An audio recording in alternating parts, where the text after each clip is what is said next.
You saw the same sequence I did.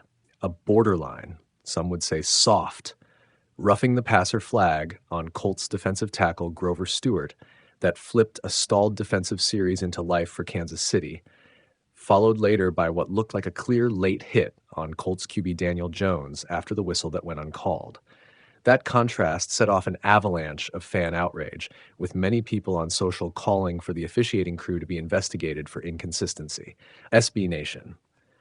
The rule the officials are trying to enforce is real. Defenders must avoid landing with all or most of their weight on a quarterback, and broadcasters pointed to that weight language when justifying the Stewart flag.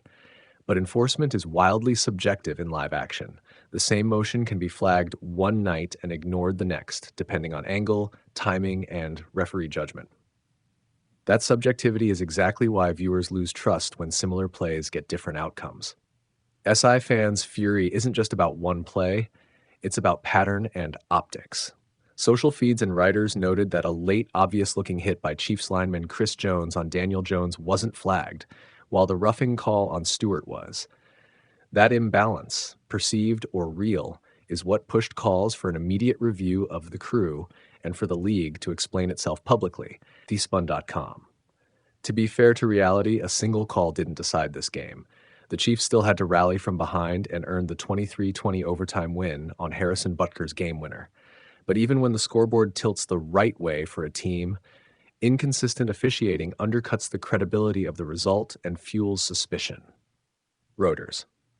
Here's what would actually help calm this kind of backlash.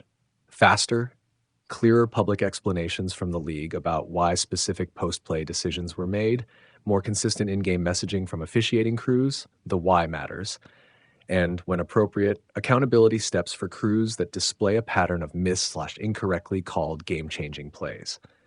Transparency, short, technical, and specific, removes most of the conspiracy heat from social media and gives fans and teams something to judge by beyond emotion. If you want a practical referee checklist for the next few weeks, watch how officials are calling weight contacts on quarterbacks. Note whether crews publicly acknowledge or correct obvious missed late hits, and see if the league's weekly accountability report addresses the particular plays people are upset about. Refs will set a tone. Coaches and coordinators will adapt in real time.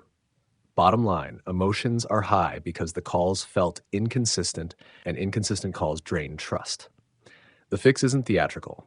It's methodical. Clearer standards, timely league explanations, and consistent enforcement so that fans stop assuming every marginal flag is favoritism and instead see it as neutral, replicable officiating.